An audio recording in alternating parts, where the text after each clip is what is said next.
When it comes to losing weight, 9 times out of 10, calorie counting is going to be your best option. But there are also reasons why it might not work for you, and it might not always be an option. For example, if you're not cooking the meal yourself, or if you haven't got the facilities in front of you to be able to weigh out food, count the calories properly, then you need to know what to do in order to make sure you can still hit your targets and lose weight. So the first thing you can do is base your meals around protein. If you are eating out, if you're eating something that's not your regular meal, always make protein be the main source of ingredients in that food. You know that protein should be a focus of your diet when it comes to losing weight. So if you base your meal around that, you're going to be somewhere around the right track. Then leave extra room for the carbs you enjoy and extra veggies and stuff like that on your plate. Think chicken, think lean meats, even eggs, Greek yogurt, whatever suits you and whatever's available based on where you are eating that meal. The second thing you can do is remember when you are eating out, you don't need to leave every restaurant at the point where you cannot breathe. Yeah, I get you want it to be an enjoyable experience. I get you want to feel like you've got your money's worth, but just order what you know will normally fill you. Of course, you can go out, treat yourself every now and again, and that's fine. It won't ruin any progress. But if you're doing that more often than not, it will hold you back from losing weight. So if you still want to carry on eating out and losing weight,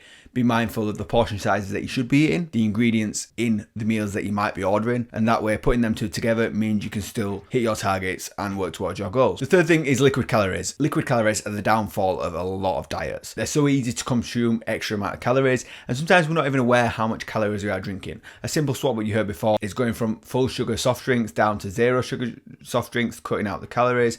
But when it comes to other things, you've got like coffees, alcohol, other fruit juices. Yes, they're okay to have sometimes, but if you're on a calorie deficit and using a lot of calories every day on liquid, it's going to leave you hungry, not satisfied, and you're going to struggle to fit in the protein and the calories that you need with the remaining calories that you've got. Yeah, you can have a coffee every single day, that's fine, but a normal coffee is between 100 to 200 calories. If you start looking towards the 300 to 400 calorie mark, it's more like a meal or a milkshake rather than a coffee.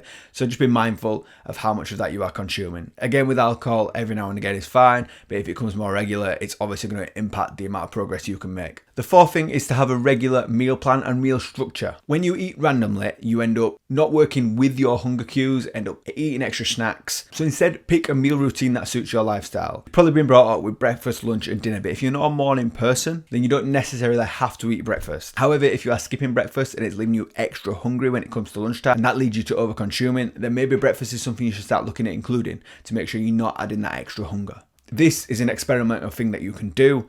Find out when you are most hungry during the day and what you have eaten before that and what you are eating around that time. And that way you can build up that routine and see what works.